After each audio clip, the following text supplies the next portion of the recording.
Welcome to Free Your Inner Guru, the podcast for and about conscious leaders and changemakers. I'm your host, Laura Tucker. This podcast is a deep dive into personal growth, spirituality, self-help, all the things you need to connect with your inner wisdom so you can become the leader you want to see in the world. Welcome to episode 82 of Free Your Inner Guru. If you are a longtime listener and subscriber, welcome back. And if this is one of your first times listening to the podcast, I hope you'll stick around and hit that subscribe button and check out the back catalog. These episodes come out 2 to 3 times a month, and there's, as much as we move on to the next episode, the ones in the past remain valid. They don't expire after a week. My goal with every episode is to bring you inspiration, education, and an opportunity to learn and grow. And this episode with Kim Chestney ticks all the boxes. Kim is a globally recognized author and innovation leader. Her new book is called Radical Intuition, a revolutionary guide to using your inner power. As you can hear, radical intuition is closely aligned with the intent behind Free Your Inner Guru, and I know you're going to love this conversation. We get right into the framework that Kim has created, and it's a framework for intuition. It's our 5 intuitive senses and 4 different types of intuition. It definitely broadened out my understanding of the different ways that my intuition speaks to me. And I ask everyday questions like, why does it speak to us in the shower or driving or washing dishes, of all places, instead of when possibly we are sitting at our desk asking for it. And we take a dive into the role that intuition is playing and is going to continue to play an even bigger role as we move beyond the age and economy of information into the age of imagination, creativity, and intuition. Enjoy. Kim, welcome to Free Your Inner Guru. It's a pleasure to have you here. Hi, Laura. Thanks for having me. I just finished, or I'm very close in the final pages of reading your book, and it's called Radical Intuition, and I've got it right here, and you can tell by all the Post-its that lots of Post-its. That's what I like to see. A lot of flags, and so I really want it. I think you really hit the theme of this podcast on the head, and it's so fun for me just to dive into a conversation about intuition. And before we do that, let's take a few minutes to set the stage. And I want to playfully ask you, how did you arrive at this body of work? Like, did you come out of the womb fully connected to your intuition? Or is this something that you were guided to? And you can tell I'm being a bit facetious. I would be suspicious if you said yes, that's how it happened. But yeah, so how in either your life journey or your professional journey, how did you arrive at like, this is the book that needs to be written by me now? Yeah. And I really do feel like in a lot of ways, this is the culmination of my life's work. I wrote my first intuition book 15 years ago, but I really have spent the last 15 years pushing the envelope, wanting to go deeper, wanting to really explore intuition as a natural part of our human design, kind of shifting out of the woo space and really helping people to understand that this is how we're made. This is what we're meant to use our intuition. We just haven't been. We haven't been taught to use it. We haven't been taught that it's actually a real thing. As I'm sure you know, when you're talking with people, for my personal journey is, I was born, I think, with a very open intuition, as many, many people are. Every single person has intuition. Some people are just born a little more open to it than others, just like any other talent or creative thing. Like some people can just naturally paint or do art or make music, but everyone can learn it. So when I was young, I had a lot of intuitive experiences that I couldn't explain that really sort of started to snowball over the course of my life. And by the time I was in my 20s, I really felt a strong calling to understand it and to make sense of it, because I wasn't, the world that I was living in didn't have room for intuition. It didn't explain it. Everyone said, oh, this is crazy, or this is just something like spooky or scary. And I was like, no, this can't be. This can't be it. There has to be an explanation. There has to be a practical, normal way to understand what's happening to me. And I know many other people. And back then there wasn't the internet. So to get this kind of information, it was harder. Now we're so fortunate that, when you have these experiences, you can go out there and connect with people wherever you are, all over the world, and really gain insight and share together. So it set me on this sort of lifelong journey to understand intuition that culminated in radical intuition, which also, really was a culmination of my career in technology. I ended up as an artist somehow in technology and really, really working internationally with some of the biggest tech companies in the world and starting to hear them talk about intuition. So when that happened, I realized that, intuition was a conversation that was so much bigger than we had allowed in the past. People, we think it's just something for tarot cards and crystal balls and meditating, but it's very sacred. It's at the core of our being, but it's also very practical. And that sacredness wants to flow out into the world and bring change and guidance and wisdom to everybody. So I really focused on this book on that next level sort of normalization of intuition. I'm curious for context, especially since I spent a period of my career after I left teaching. I went to work for a technology company, and it could very much be because it was a company that solely and strictly served the automotive industry. So it was a big company, but also very niche in that way.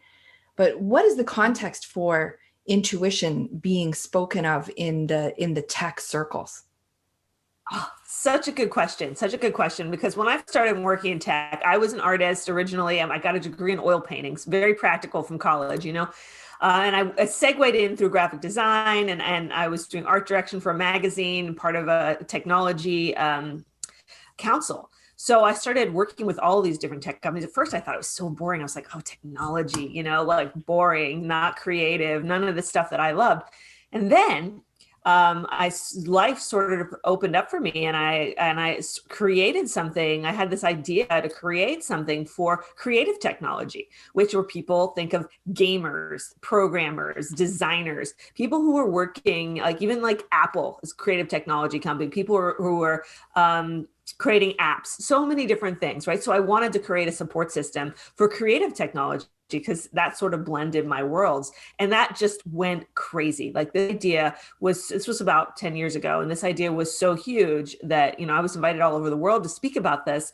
Oh. And this is where I'm sitting down with companies, like Uber, companies that are actually out there doing really creative, innovative things. And we realized, we did a number of studies. I worked with Carnegie Mellon University. I had, over almost $1 million in grants over the course of those 10 years to do this research, working with Richard Florida's group to understand the creative economy and how that relates as applied intuition as a complement to really create the sense of innovation that's important for all technology. So what you find is the best companies, the most successful companies, most innovative companies are using this intuitive sense of knowing and creativity and inspiration to lead the way.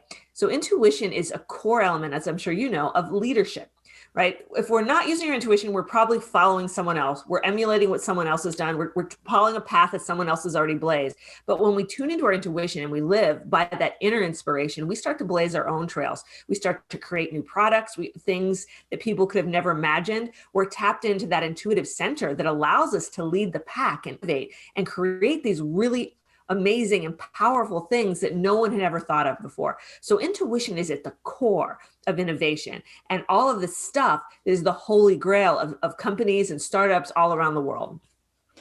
It takes me back, but and it may be the prototypical technology example, but when you think of when Apple released the iPod and people looked at it and went, what is that? Yes. That will never work. But then when you put it in their hands, well, the world knows what happened, right? Like it changed really everything, let alone the content distribution model that came behind it.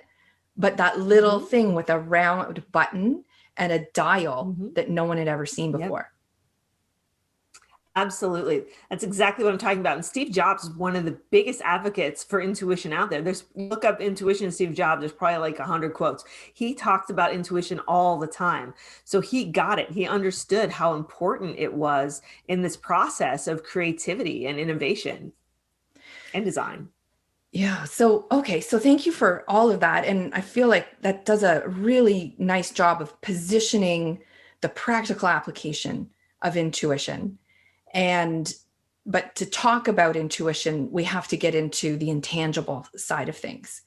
And because this is our first conversation, and I just, as I said, just finished reading the book that you've written, I pulled out some words, and I wanted to, I've never done this before on the podcast, but I almost feel like, okay, if we can address some of the meanings of these ideas or words, because I think they mean different things to different people, especially right now.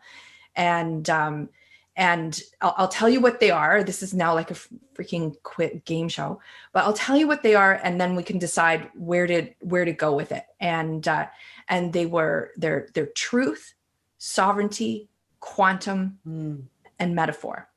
And I think they're all important in talking about intuition, but I also see these words being used and maybe even abused and having all kinds of different meanings across a very large and multi-layered spectrum. So, so Free Your Inner Guru, a book about intuition. We both use the language of following your truth.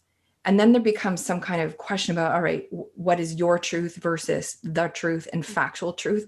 So where do you see intuition living on kind of a continuum of truth, or in a world of truth, or seeking truth? Yeah, I mean, ultimately, I think intuition is truth. I think it is synonymous with truth. And, that's why people ask me, like, oh, what happens when your intuition is wrong? Like, oh, I did this and my intuition was wrong. It's like, your intuition cannot be wrong. It is impossible for your intuition to be wrong, because intuition is your connection to truth. It is the veil that's lifted. It is the wisdom beyond all wisdom. So what happens as our intuition, when it comes to us, when we receive it, it's never wrong. However, we can very often be wrong about whether or not we're actually listening to our intuition, because that's the tricky part, is understanding the difference between a real solid intuition and our wants and our fears and our critical mind and all of these other things. So there's not just one voice in our head. Yeah, we want to listen to our inner voice, but we want to listen to the right inner voice. And that's what's so key. So this connection to truth is so important, because not only is it a universal connection that we all have to something that brings us together and unites us under a commonality of information, but it's also our own unique truth, what we're made for, what we're designed for, what we're best able to serve in the world, right? So when we say live your truth, own your truth, that means what's true for me, right? For this is my path, this is my destiny, this is what I can do to make the world a better place, and to stand by that and to stand by what I know. So this connection of intuition is really, I look at as this really straight up connection to truth and our ability to see beyond the illusions and falsehoods of life. I think you've made me think, and I was thinking about reflecting on this very critical and somewhat notorious moment in my life where I didn't listen to my inner intuition, and I voiced it, but I deferred to the people in charge, or the person in charge, and the consequence was quite possibly a woman dying. And yeah, it's pretty extreme, and a lot of the listeners will know about it. So, but it is an exaggerated, almost metaphorical example of what can go wrong in a very real way when your connection isn't quite there. Like I would have described, and I was on the journey of becoming, what made it even worse was, for me anyways, despite having survived, I thought I just got it wrong and took it on for me. And over time, what I learned was that I didn't have any control in that situation, despite the fact that I felt I did. I wasn't as sovereign, which is one of the next things that I just want to address before we dive into the four intuitions. But how I interpreted that event for the first, let's say, 6 or 7 years, it took me a long time to come around to maybe it wasn't there to show me what was wrong in me. It was there to show me what was wrong about a situation and a model. And it turned out this guru model of one person holding the truth and away or as an exclusive thing from others. And so, so that's, I really want, and so let's go into sovereignty and the role that, so there's sovereignty, self-sovereign. When I started using, there's a word I was very uncomfortable using at first to describe what Free Your Inner Guru is about. And then it's also kind of been co-opted into some movements of late that are, not what, there's truth and then there's use of it. So let's talk about how your inner truth ultimately makes you more sovereign and illuminates the way. Yeah. And so first of all, let me just say that I love what you've just pointed out about use the idea that the guru is within us and that there's not one central person who has access to it. It's just going to lead us all, because I think that's one of the lies that's been perpetuated on humanity, is really this idea that only certain people have access to this and the rest of us have to just listen to them. And in the meantime, convincing us that any intuitions that we have are false or unreal or our imagination. And it's really done a number on the way that we understand ourselves, because the fact is that we're all intuitive and that we've been taught to think that intuition isn't important if it exists at all. So for me, it's almost criminal at the heart of things, because there's really nothing more important than our intuition. There's nothing more important than listening to that voice, because it does give us our sovereignty. We don't have to rely on someone else's approval or someone else buying into something. We know it. We know it within us. And that's the way we were meant to live by that knowing feeling within us, that wisdom that we're able to draw out from our heart and from our inner spirit.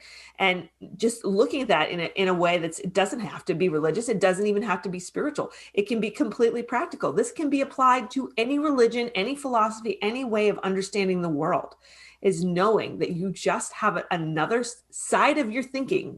We have an intellectual side, a very smart, rational side, but we also have an intuitive, creative side that's not just for, painting pictures and making music. It's about our passions and intuitively following our callings and our knowings and tapping into that inner genius.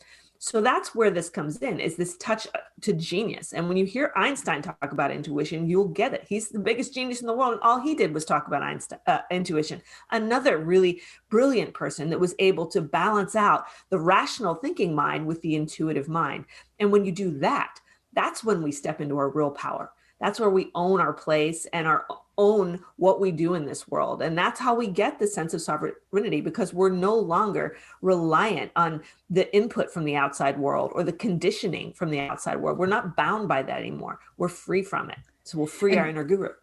Yeah. And implied in that, or what's coming in for me there, is that we have that way of being more discerning or more in touch with what's true or right for us. And so now all of the information coming in from the outside is more or less at our disposal, and yes, you're able to use it more judiciously. Exactly. So given that so I started to tingle while you were speaking, which is usually a very good sign, or always that particular tingle is a very good sign. And so I'm going to allow it to be the opening into our 5 intuitive senses.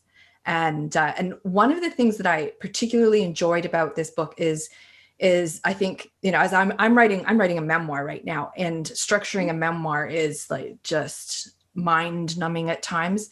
And so now I'm appreciating structure in books even more. So the framework that you've laid out, just to give listeners a preview, is want to go through the 5 intuitive senses.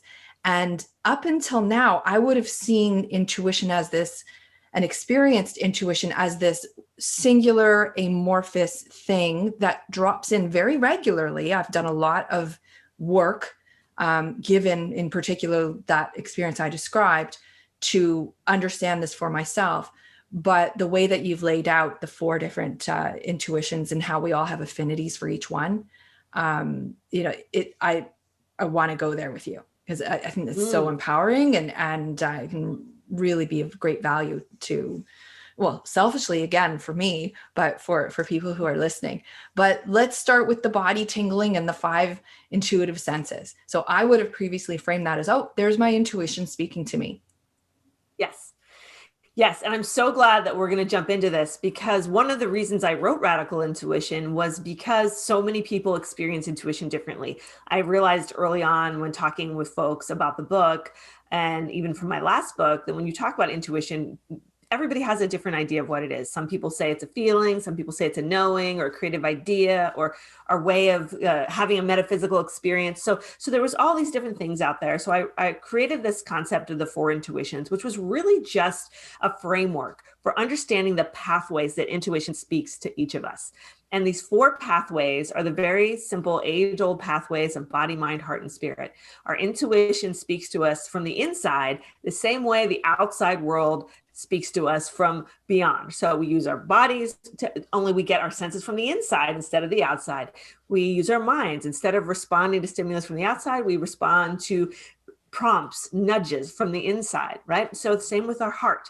Our heart, where intuition moves us and draws us in, and ultimately our spirit. So starting with the intuition of the body, which is what you talked about right now with these tingles, right? You get these tingles or physical sensations or gut feelings, right? So the body is talking to us with our intuition every day. And many people don't realize it. See, the thing about intuition is most of us have been using it intuitively. We're not conscious of what it actually is when it's coming. We're not aware of it. It just kind of pops in and we're like, oh yeah, I'll listen to that.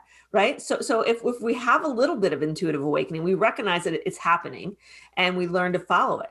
But the more that we start to focus on it and actually understand how it's working, and there actually is a system, it's not random, it's not out of the blue completely. I mean, it is spontaneous, but there's a method to the madness with intuition that if you really look closely, you can see it. You know, it's like science. Some things you look out there in nature and everything seems like it's disorderly, but when you look down, there's these patterns and these structures, and intuition is no different.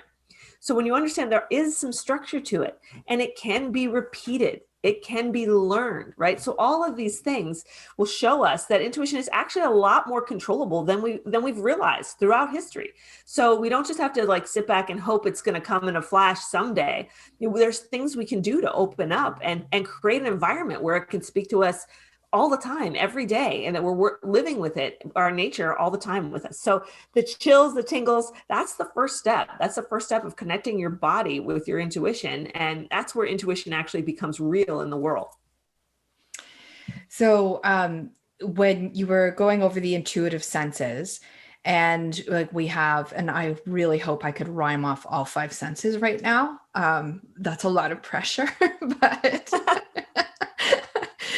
I'm kind of joking, but we have our 5 physical senses, and right. being, so we're talking about the meta senses. Is that what you want to talk about? Yeah. Well, I want to talk about how the 5 senses relate. I guess, yes, it is meta senses. There's a bit of a language around it that I might not be fluent on, but also how that also relates and to dream state. I found that very interesting. Like the dream state as evidence that these 5 intuitive senses, or I guess meta senses, exist.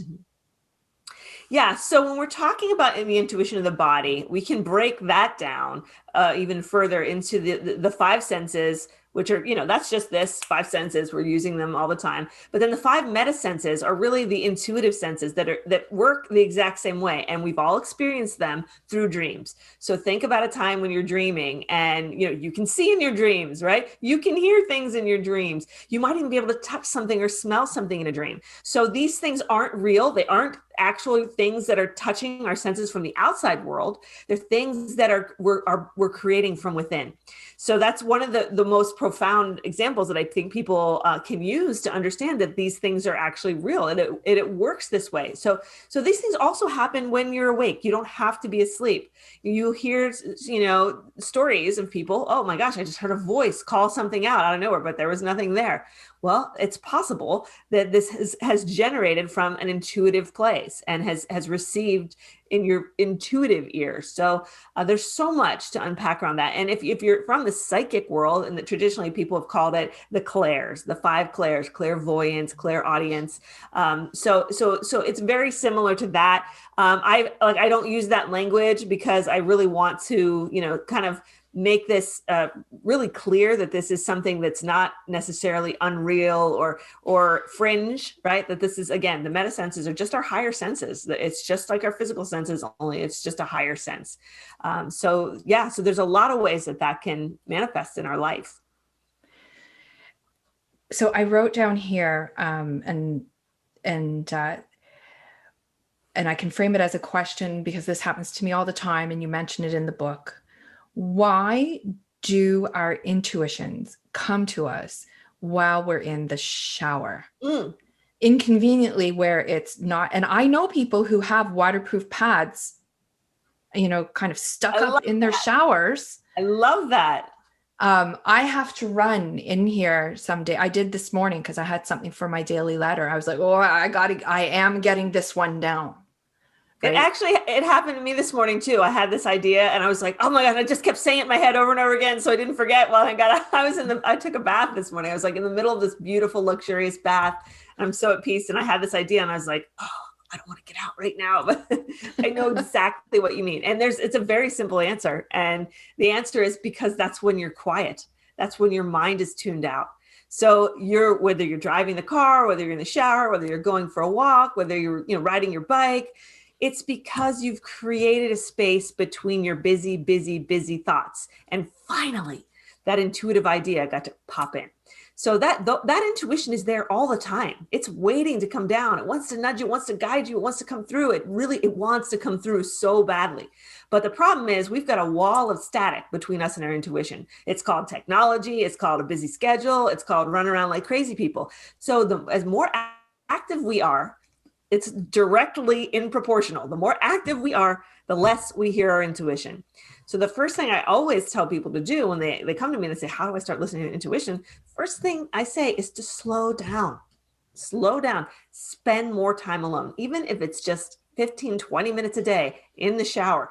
Be conscious of that time, that this is a time for you with your intuition to be open to ideas. Set an intention, right? So slowing down and creating that space is a vital first step as we start to open up our intuition and work with it and create this sort of lifestyle of insightfulness. It occurs to me that when I'm just thinking of other times where it comes in, and it's always either, there's something rhythmic. It's one of the reasons that I am hopeful that I can start running again when the spring comes. I'm in Toronto, so I have real winter here, but Toronto. I used to live in Toronto. Yay. Yeah. And you mentioned Richard Florida earlier, and I think he's from here. Yeah, so I worked with the University of Toronto on my studies. Yeah. Oh, there you go. So, so that's a neat connection. But I used to run half marathons during a very stressful time in my life where my husband and I owned a gym. I was a full-time parent to a teenager, my stepson, and just so much was going on. It was in the aftermath of that big trauma. And it was when I was able to run, it felt like, and I did sit to meditate as much as I could, but it was too busy for the meditation to bear fruit in that way. And it was always while I was running, and like the rhythm and something about the pounding and the groundedness of that. Well, physical activity is also, again, we're still talking about this intuition of the body. Physical activity is such a great way to energize that intuitive connection. In my school intuition lab, I always have my students start off our programs by creating a physical routine, whether it's something as simple as qigong or yoga or running or going for a walk, something to move, getting up and moving your body. It helps to unblock all that stuff, because when we're blocked and we're tense, we're sitting over our computer, or we have all this kind of energy stored up in us, that's actually a block to our intuition too, because our intuition wants to have a clear energy flow. Intuition flows on energy pathways, just like everything else out there in the universe. There's energy involved. So we want to have our bodies relaxed and energized and open and in this high vibration state, so that we're able to open the space for that intuitive connection. So it makes perfect sense. Running and getting out there, you're lifting up your vibe. You're putting all that energy into it. So you're getting into that place where it's much easier to connect with your intuition. So in radical intuition, you have it's another framework, or it is the framework of the four types of the four intuitions: the healer, which is the physical, sage, visionary, and mystic. Could I kind of hand it over for you to lead through a description of all four, or really just to talk about it, say all the things you always wish you had time to say about them? Yeah, absolutely. Because I love talking about this. They are archetypes. They seem like almost like archetypes to me, which means they appeal across thought and time. Yes. Yeah. And I really, I love the idea of associating archetypes with them, because again, I wanted people to start to understand the four basic components of intuition and how it communicates with us and connects with us. And I really grounded it in Carl Jung's work. If you're familiar with his four cognitive functions, if you've ever done Myers-Briggs, it's all based on that. And he really built all of that on those same four elements of body, mind, heart, and spirit. It's that same thing that we see throughout history over and over again. And it really applies to intuition. So creating an archetype for each of those four elements and those four pathways of intuition was one of the things that makes this book unique.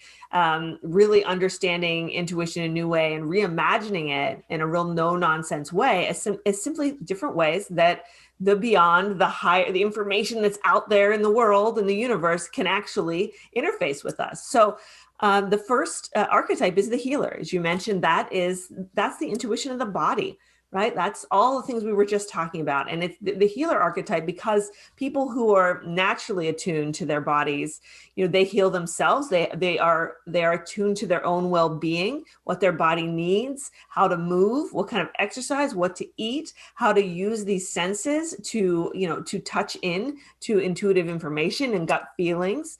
And then ultimately, people who are so proficient at this naturally find themselves in professions or hobbies that make them a healer. You see doctors, you see holistic practitioners, you see, yoga teachers, massage therapists, all of these people, even like bodybuilders, people who are really good with their body, have this connection to knowing what it intuitively needs. So that's how this became the archetype of the healer.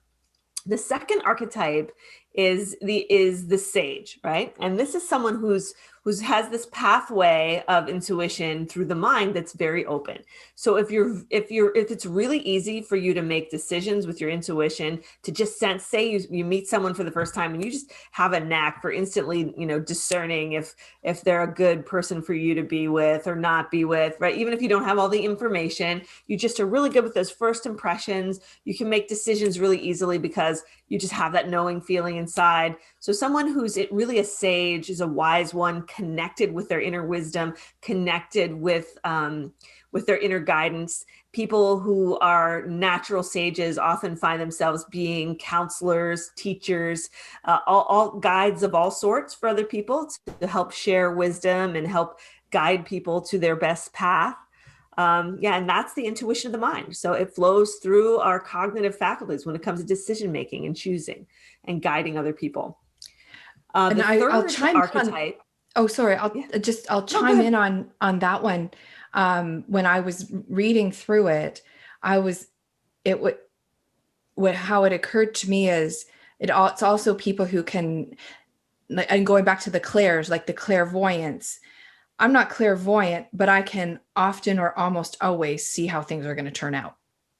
Mm-hmm, mm-hmm. Right. And then this feeling of, why can't everybody else see how, but I'm Right. framing it with visual language, but it is this It's mental knowing. knowing.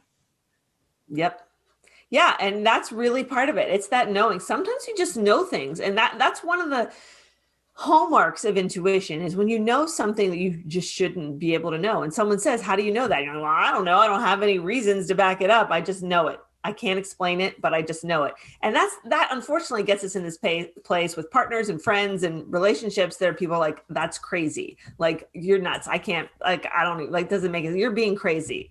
How many times oh, there's something wrong with that guy. I don't know what it is, but there's something wrong with him. And it was like, "You're crazy. He's really nice." And then he's like a serial killer or something. Right. So intuition knows everything.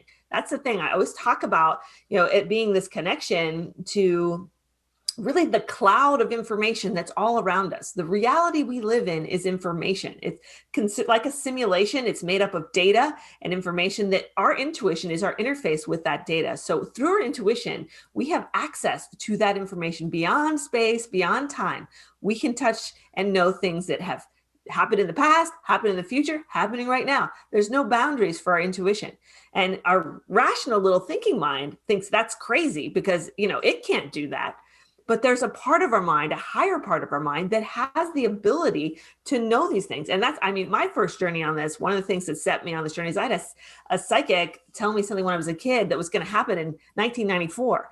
And this was in like 1991. And it happened. And it was like something really specific. And she gave me a date and it happened on this date. And there was literally no way she could, she was someone who lived in England and I was in America. And there was no way. It made no sense. I didn't even know her. And there was no internet back then. And so there was all these things. I said, okay, what my deduction from that is people can know the future. There was no other explanation. From personal experience, I realized it is possible to know the future. So I'm like, I want to understand how that's possible. And it's possible through mindful intuition and the kind of thing that you're just talking about, because we're able to know things, we're able to see things and sense things that haven't yet happened yet, or that have happened in places that aren't in any way connected to us, just by plugging in to that sort of collective super consciousness or higher consciousness that unites us all. I'm going to make a note to come back to that collective superconscious. You may hear me typing in a moment, but let's continue down the path through to the visionary and the mystic. Yes. So the visionary archetype is the archetype that's associated with the heart. And this is how intuition flows through our hearts and moves us and guides us and inspires us. And this is the intuition of creativity and innovation and ingenuity and growth and all of these wonderful elements of transformation that as a species we need to move forward and evolve. So in terms of the heart, it's not sort of our small heart. It's not about romance so much or our personal feelings. It's more about being moved. And when we fall in love, we're moved, right? So we're moved to grow and connect with another human being. So it's really about this motion of our heart that's drawing us out to get out of our comfort zone and become something more and serve bigger and help other people. So it's a wonderful, wonderful, exciting archetype. And people like Steve Jobs would be a visionary. People who, even someone like Oprah, who's out there just doing new things and bringing people together and making change in a really profound way. So that's sort of the artist, the visionary, the leader, the creator is sort of what we deal with this archetype. And I think you touched on this earlier. But this is, or it may have been in the book, but this actually dovetails beautifully because not too long ago, I released an interview with Seth Godin after. I did see that. Yeah. After being in his creatives workshop for the better part, most of 2020, and the focus on creativity and self-awareness as skills that you can develop from a very highly practical, non-mystical, although I have my opinions about that, but the where the kind of the rubber meets the road and it starts to come into form is my way of summarizing that whole experience. Absolutely. Yeah, and I love Seth's work. I mean, I think that he's a real trailblazer in this space of business and creativity. And I really consider him as one of the real important voices of our generation in that regard. So it's really cool you got to interview him.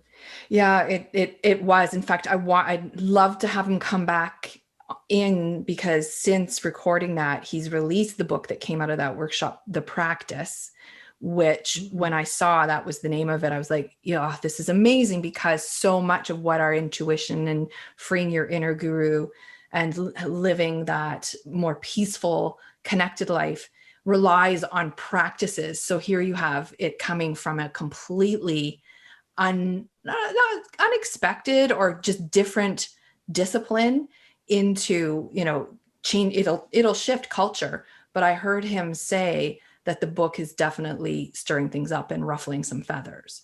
And I was Oh, like, great. I didn't yeah, know that. I want to know more about that.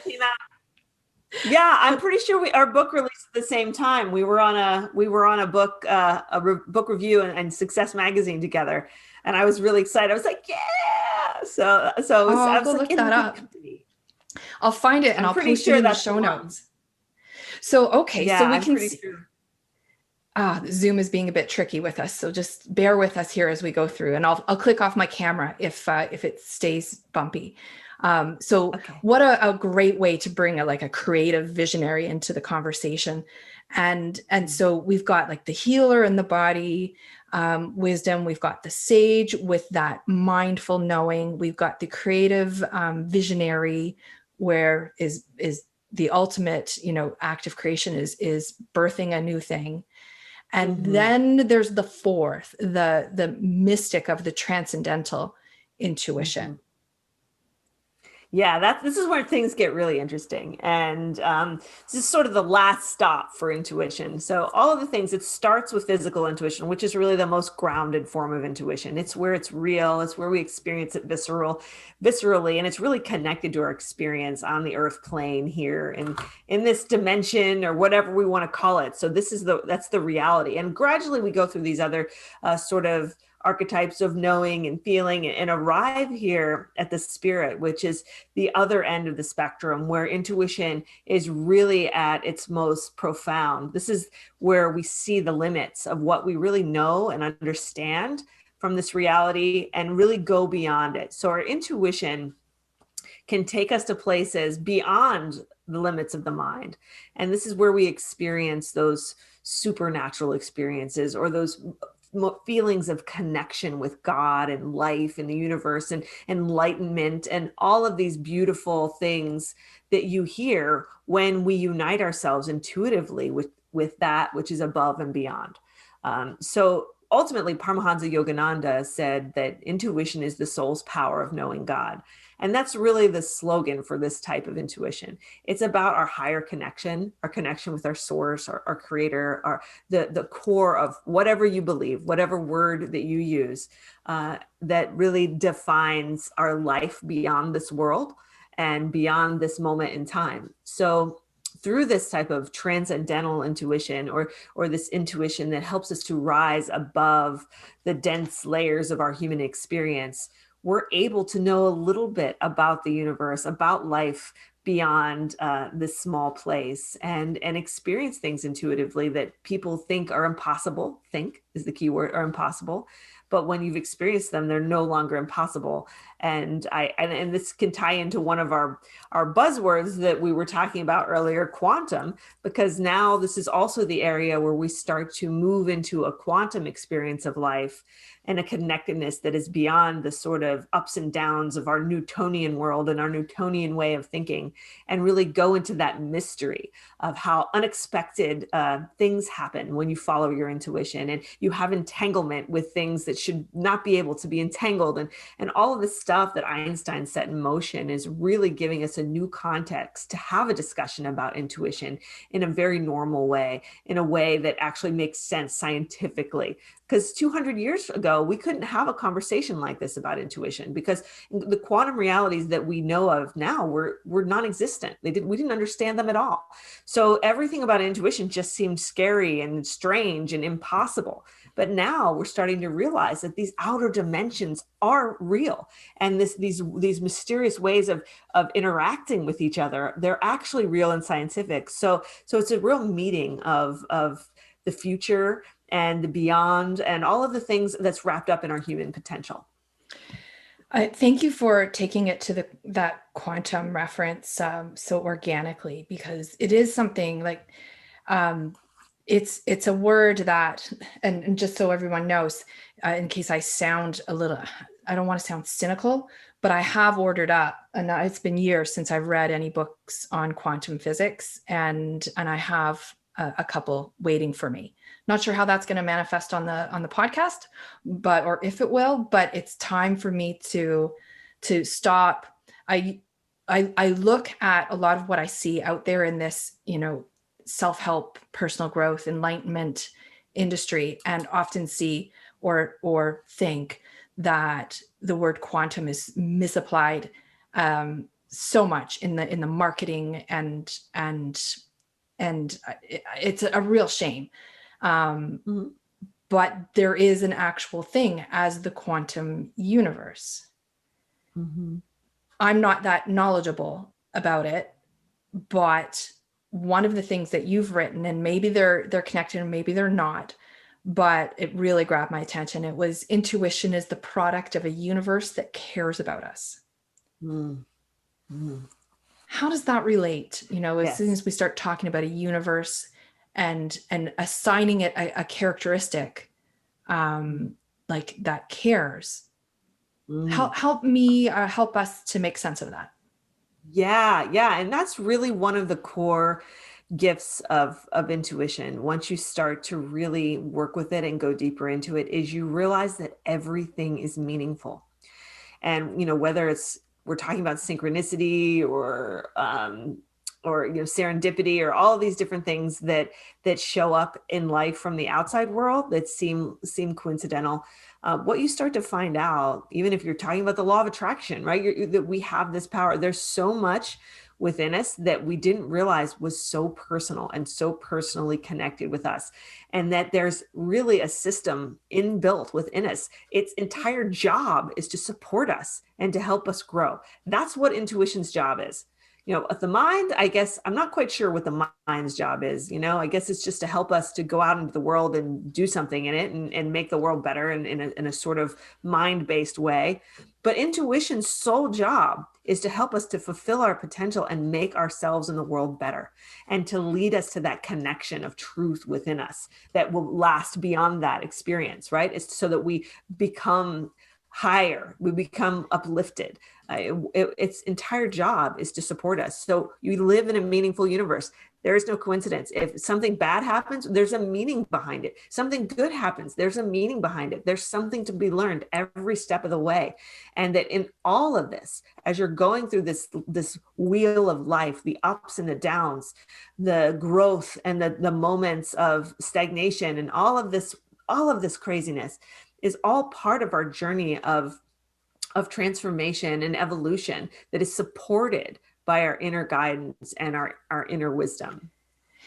And you use the word evolution there. And one of the things that I remind myself of when I'm looking at some of these more esoteric principles is that every single thing, whether we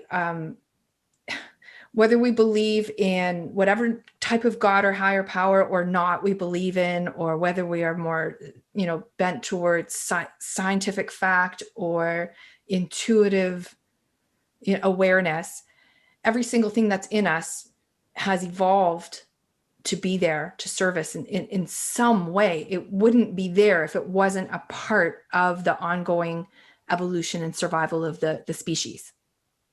Absolutely. So that is actually a pretty big statement to look at, because we've kind of exhausted a lot of our other capabilities, and look at this and look at the state of the world, right? The systems that have been built that we've watched crumble the last, arguably way more than the last year, but all at once, all together. And that's where it starts to become, I spend a lot of time. I did your quiz. I hardly Oh, ever good. do the quizzes, but I was like, oh yeah, I'm doing this quiz. What'd you And do? so I was in that like 33 and 34 on two of them, and what super high on the visionary and sage. Yeah, I could totally see that.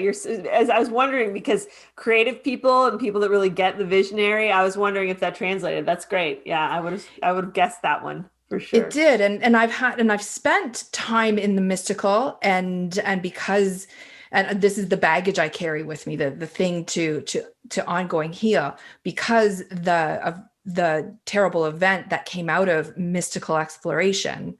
That's where this Mm, sort of veil of caution, and I think mm. it's a form of caution and wisdom go together in some cases, but yeah, it was very interesting, and I highly recommend. And I think you mentioned that you've got it online as well, or as part of the book guide, Hmm. where you can see, and then it got me thinking and seeing that all the focus in recent years, say, on self-care, Hmm. it's really like, and self-care is incredibly important, and to uphold our physical bodies and the state of our minds.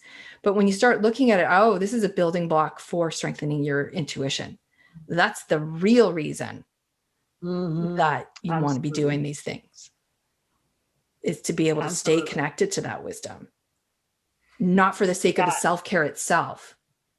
Yeah, I love that. I think that's a really great point, because I do think and I think the same thing is, I was just talking about this with my husband yesterday. The same thing is true of the arts and things like poetry and painting and stuff like that, because it slows us down and makes us present.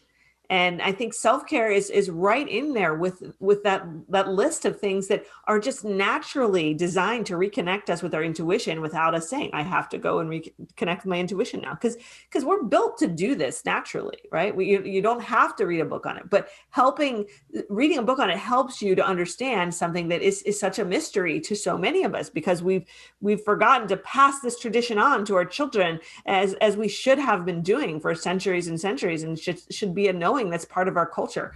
But I love that. And I also want to jump back on what you said earlier about, something, negative coming out of mystical exploration. And that is something that needs to be part of the conversation, because, it is a power. There's tremendous power in intuition. And if we aren't centered on ourselves, and if we don't have our minds in the right place, or if we get caught up in other people's stuff, it's easy to get tangled up in things that we don't understand. So, and I personally have dealt with these things myself too. I'm speaking from experience. So, and I think that's part of the mystic's journey, is understanding that it's very real, and the mystical, it's not just all rainbows and unicorns. Just like this planet isn't rainbows and unicorns. You walk down the street, you're going to see some nice things, you're going to see some not so nice things. It's a big universe, and that there's the same thing happening on an energetic level. So it's so important, when you're working with your intuition, to stay connected to yourself and be in that high vibration place, and to really constantly be reaffirming that connection with the best and the highest truth within us, and to set that intention whenever we're going in, or whenever we're working with anyone. And if anything doesn't feel right, or feels a little bit off, or there's any fear around it, it's okay to step away from it, because there's a lot for us to go. We just have to stick with ourselves and be true to ourselves. Yeah, and pay attention to, and what I relate to is paying attention to the subtle signs, and that Mm, everything counts. So in my instance, and this is part of what I'm working through writing my memoir, in my instance, before the critical event, there were certain signs that things were a little bit off here and there, and I wrote them off to either, well, that's just how things are here. And mhm, by here, it was like California, Hollywood adjacent. mhm, And, mhm, you know, this is what happens when fame mhm, or some form of, introduced celebrity or rapid rise to celebrity, there's distortion that happens. And so I was mhm, willing, for the sake of growth, because I have such a high value of growth and the sake of my own experience, to not consciously look away, but to like the rational mind comes in and goes, well, Right. that's just here, there. And we talk Yeah. ourselves out of our intuition. Mhm. And it doesn't have to be a life and death situation. We can do it in the grocery store. We can do it when we buy a pair of shoes. Absolutely.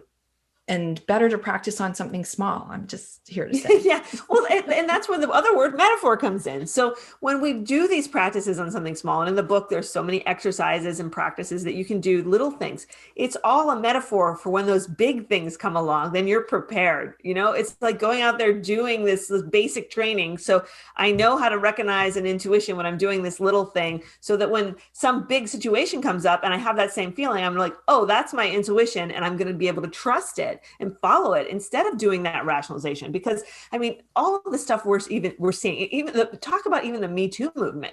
Now, how many people knew stuff was going on? People let their minds say, oh no, this really important, cool person is cool. They'd never do anything like that. There's so many things. We all get into that zeitgeist of you letting our minds overrule the fact that we have an intuition that something's not right.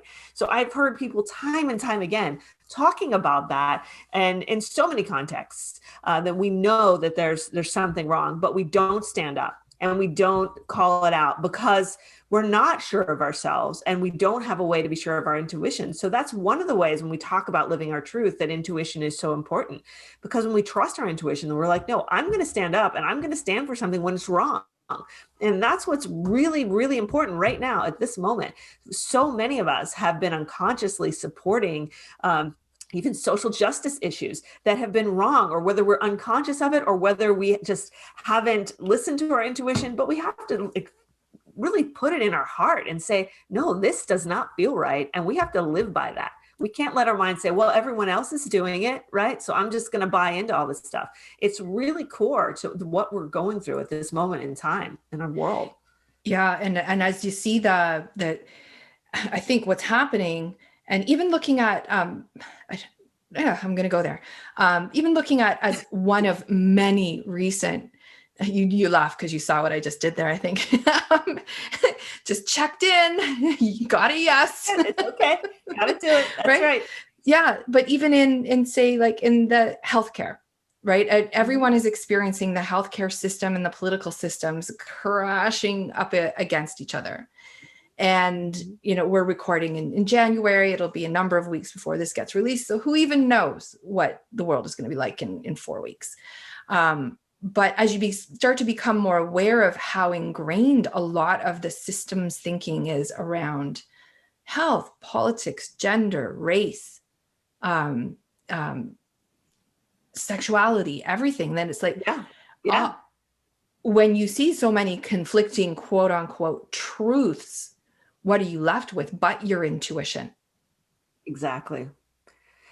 And that's the thing. And I say at the end of the day, we're all connected to the same intuition. We all are plugged into that same source. We are just a beautiful manifestation or creation of a million different unique expressions of that divine creative force in the universe. So celebrating those differences, honoring those differences, right? Instead of labeling them as divisions is so crucial, I think, in the way we choose to move forward as a humanity.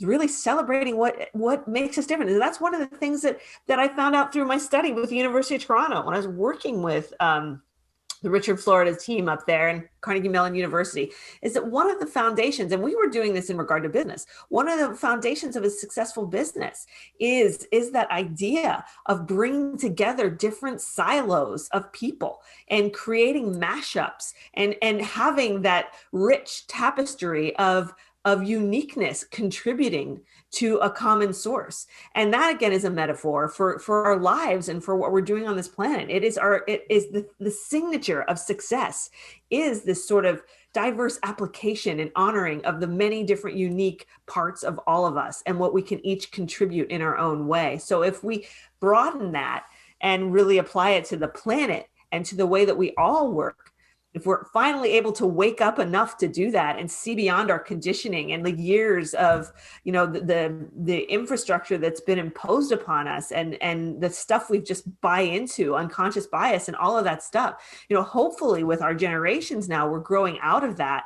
and there's going to be less of that. So we'll be more open to this rich communication of all kind of people, and invite those differences and celebrate those differences as something useful and something to create chemistry and friction that'll drive the world forward. I've written something down to come back to later.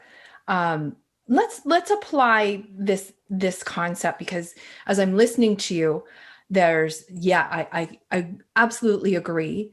And then at the same time, it feels very fantastical, right? That this could, we know, or I think that's exactly what needs to happen. And yet there's clearly some ethical boundary between right and wrong, or what's in the greater good. It's that freedom and safety trade-off. There's just so many disparate points of view. It's going to require a different kind of leadership than we've been accustomed to navigate that kind of it's a quagmire, quite frankly, like it just to get through it. And one of the things I highlighted, I flagged it, I wanted to thank you for it, because the phrase thought leader has always made me throw up in my mouth. It has. You like my take? I did a spin out on that a little bit. Yeah, if Vanessa is listening right now, hi Vanessa, because I had a conversation with Vanessa about why I hate this idea of being a thought leader, because I don't think there should be such a thing as a thought follower, is basically what it comes down to. It's all rather culty to me. So the phrase I pulled, and I would tattoo it, or put it up here, and it's: the insight leader is the thought leader of tomorrow.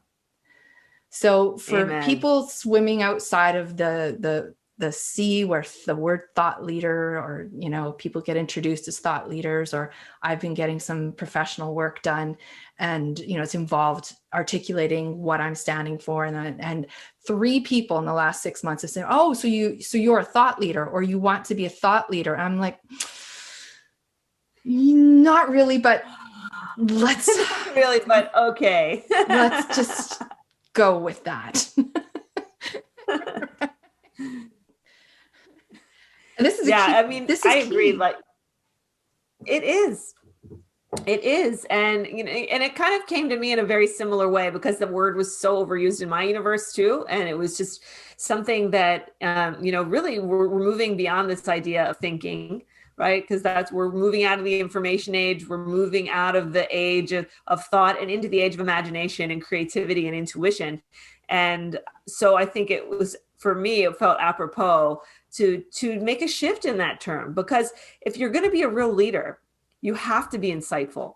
You have to have empathy, right? These are things that we haven't talked about in the past, in the old school kind of leadership model.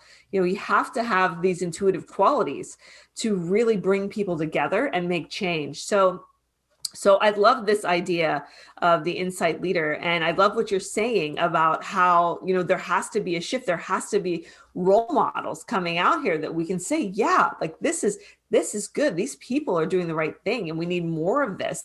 And I think it's going to happen. I know they're big words, you know, it's a big vision, you know, it's like the John Lennon's Imagine, right? So it's hippie stuff on some level, but on the other level, it's not just pie in the sky, because there's real rubber meets the road stuff happening out there to support it. And I think that, you know, when we look at the younger generations, and that the way that, you know, they have an opportunity to not have been subjected to the things that our parents and our grandparents were just growing up with as if it was normal.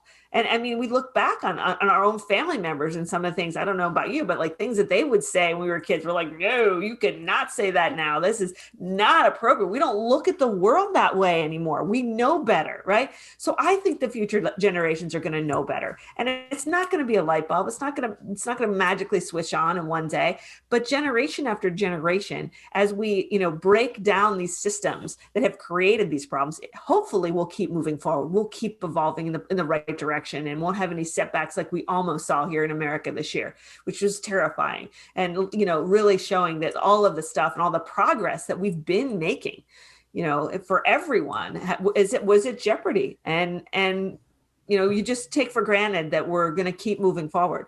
But, now I don't take that for granted anymore. But I put my heart and I invest in that. And I think that generation by generation that we will get there, because, we are fighting for the truth, and the truth stands for itself. And there's in the end, it's going to be the only thing left. So I think we're going to get there sooner or later. Yeah. And oh shoot, I lost my train of thought. I wanted to say that I think on one hand, it's easier and less depressing to think about we are always moving forward, because over millennia, things have always moved forward. But there's an accelerated timeline happening right now where everything's breaking at once. And I think that's a good thing. But my thoughts this morning, and know that your book is now intertwined with those thoughts, is that in order for the change, evolution, transformation, whatever big word you want to put on it, in order for it to happen, it requires people who have traditionally been kept quiet to use their voices. And that, right? So that includes, so women, minorities, and on it goes. People who fall outside of the system. And then it also requires this mindset of personal responsibility. Yeah, we need to make our inner voice our outside voice, right? Yeah. And what does that have to do with intuition? Well, my intuition is telling me that this is a massive freaking problem, and that people don't really know and understand. And that's just one small personal, close to home experience. Exactly. But it all counts. It's time to like you said, it's time for us to really, make that commitment to our truth, and not push it aside, and use our inner voice to speak in the world, and to make it our outside voice, and to, really move into this place where if we see something that's wrong, as we stand up for it and we stand by it. And that takes some mindfulness. That takes some dedication. Sometimes it's usually not easier to follow your intuition. That's pretty much a general statement. When you follow your intuition, it's sometimes scary. It sometimes takes work. Sometimes it gets you out of your comfort zone. Sometimes, you're nervous. You have to confront people. There's so many different things about intuition that calls us to do these things that aren't always comfortable, but it's our duty to do them. At the end of the day, the only real duty that we have is our duty to ourselves. And if we follow through with that, then everything else falls into place, because our self is going to guide us to the best way to deal with everything that comes along in our life. What a fantastic way to start to wrap this up. I always like to bring it home to something practical, because people listening may be thinking okay, this is a big topic. All right, I've got an intuition. I kind of knew that already. What's the first? And I'll be the one to go on the record to say that there are all kinds of ways to access your intuition. And I'm 10 out of 10 on this book.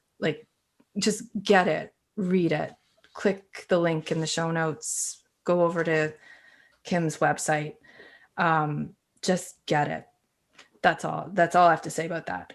And if you've ever, you so much. Oh yeah, my heart to hear that. I mean, I'm not the arbiter of all that is good in self-help and personal development, but it is kind of my role, because I've experienced the really hard stuff. And that's why I read the books before people come on. So because it's practical as well as, when you said framework, I love a good framework because a good framework works. And if you want a framework for understanding your intuition, it's here. So there's that. And then from the point of view of somebody who might be listening and feeling like this is not accessible for them right now, what would you say, like they have 4 kids home who aren't in school and they don't have time to like wash their hair, let alone read a whole book. Yes. Or the business has crumbled and they're trying to figure out what they're going to do. Right? Like, yeah. Poor, like, Yeah. let's just have some empathy Yeah. for everyone. And I, who hasn't been affected really, who is like, oh crap, I got to do this too. You're talking about personal responsibility and this is what's going to change the world. Where can people start? What's the best, what would be one kind and empathetic thing that we could leave people with? Well, let me just say in response to that, first of all, that it doesn't matter where you are on this journey, your intuition will take you to where you need to go next, because we are all in different places. And whether you're going through hardship right now, or whether you're just lost, or whether you just want to know yourself better or be happier or find more peace, your intuition is there for you, and it's going to guide you. So really, this book, I wrote it so that it's in little nuggets. It's not something that's a heavy read that you have to like sit down and dedicate a lot of time. If you only have maybe 15 minutes before bed at night, you can do it. My chapters are small, little. You can do it bit by bit. That you can even sneak away into your bathroom. If you're a busy mom or busy parent, you can sneak away into the bathroom and do some of the practices and no one will even know. So I lived that life, and I know that it can be so hard to, make that time. And if you're someone who's struggling right now with your business, and this has been hard on so many businesses, in every way, this virus, we're all trying to figure out ways to pay the bills and put food on our table. So if we're thinking about that, your intuition can be so helpful in guiding you to that next step, to how do you pivot? How do you create something new? Where do you look for a new job? Or, how can you reinvent yourself? There's so many different ways that our intuition can serve us during these troubled times. So even taking just a little bit of time each day, just to slow down and just listen to those shower moments when things come in, and don't disregard those little moments of inspiration or ideas that pop in your head out of nowhere, because they could be coming from a really sacred place that has your best interest in mind. I was having a conversation a day or two ago, and it was with someone who I actively work on my intuition with. And the thing that I took away from that conversation was that often the things that we are quick to negate in our heads or see as either too similar to right now or what's going on are where the wisdom lies. And we might be waiting for something that is like out there, dramatic, seems far removed, and it comes down to you're being shown the next step.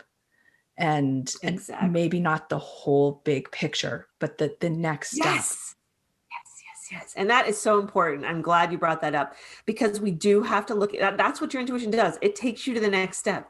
It's not going to take you to the end game. It's not taking you straight to the end. It's just going to take you step by step.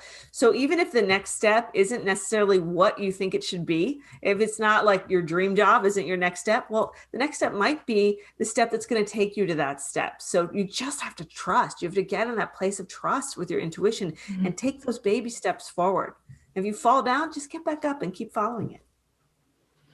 Well, Kim, thank you so much for engaging, for just being able to have the bigger conversation that's always the goal here, and for sharing your work, the way that you're doing it, and how it's aligning with leadership going forward. Just before we wrap up, a couple minutes on your own leadership. What are you doing with as the insight leader?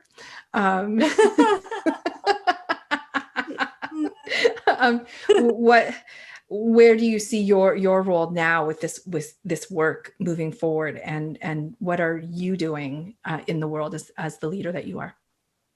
Yeah, and that's something that's always changing, and I'm this having this book come out now has really opened my eyes to some of the possibilities. I founded a school called Intuition Lab, where I work with students to help them to develop their intuition, and we work together in groups and help each other. So this has been really, I worked through a lot of the stuff you read in the book. The exercise and the practices have come out of Intuition Lab, where I sort of set on a mission to hack intuition. That was like my initial goal. I wanted to figure it all out, and so much of this came out of that work. But really expanding that role and really seeing, what are the boundaries of intuition? Where can it go next? I always seem to find myself at that threshold of, as an insight leader, as at that threshold of the unknown, because that's the space of intuition. If you're someone who loves intuition, you've got to live in that space. So I don't know what's ahead because I'm just following my own intuition step by step, and I'm really just open to the possibilities to see where this is all leading. Well, I love that it's becoming part of, while I was reading it, I was thinking, wow, like this is a book for now, at least in my world, and the company I keep. This, I'm like, yes, let's bring this forward and amplify. And I had this thought like, wow, and hats off to all the people out there who wrote books about intuition 15 to 20 years ago. And then and that was one of the first things that you said when you gave some of your backdrop, that you Right. are one of those people. It must be That was really rewarding. innovative. Yeah, at that time when I wrote that book about the psychic workshop, which was about, really just intuition and learning to use your intuition, it was groundbreaking at that time that people could develop their intuition. That wasn't an accepted thought when that book came out. People, like, I got so much flack. I was working in tech at the time, and people just like were so freaked out. Like, it wasn't the mainstream thing now. You can't throw a stick without hearing someone talk about intuition. That wasn't the case 15 years ago. So I think that was the space. That was the innovation space at that time. Yeah, you can actually develop intuition. It's not something you have to be born with superpowers. And so that became the zeitgeist. That became the commonplace. And now, I'm here sort of trying to bring this out to the unusual suspects, to the businesses, to the artists, to the everyday person. And most of the people that come into my classes at Intuition Lab, I love it. They're just everyday people. They're not all like yoga teachers and people who are spiritual seekers. They're just regular everyday people who want to understand themselves, or want to do their job better, or remove creative blocks. And so for me, I'm so excited to see this becoming more mainstream and really trickling down to touch everybody. And that's exciting. And so for anyone who works in the field or the associated fields, like I do, now is the time to keep going. Now is not the time to abandon, because it takes many, many voices, many, many teachers, many, many insights. If it was a simple path, we'd all be there already, So thank you. Well, it's been a delight and a pleasure to meet you. So nice. So great. Thank you so much for having me on. I mean, this has been a really wonderful conversation. And I really appreciate you spreading the good word. Thanks so much for being here. I know you've got a ton of choice in the podcast universe.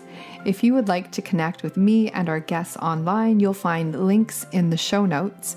And if you're looking to have more conscious conversations in your life and connect with conscious leaders who are also discerning seekers, be sure to check out the Free Your Inner Guru leadership community. We meet live online twice a month and carry on the discussion from the podcast in our private Discourse community. If you're new to Discourse, it's an app, kind of like being on social media, but without all the trolls, fighting, and intrusive ads. All the information is available on the newly updated freeyourinnerguru.com. If you'd like to help spread the word, please give the podcast a 5-star review and share it with your friends. Free Your Inner Guru is researched, produced, edited, written, and posted by your host, Laura Tucker. And if you'd like to support the podcast, you can become a supporting member or join the leadership community at patreon.com/Free Your Inner Guru. Until next time, I'm Laura Tucker, signing off for Free Your Inner Guru.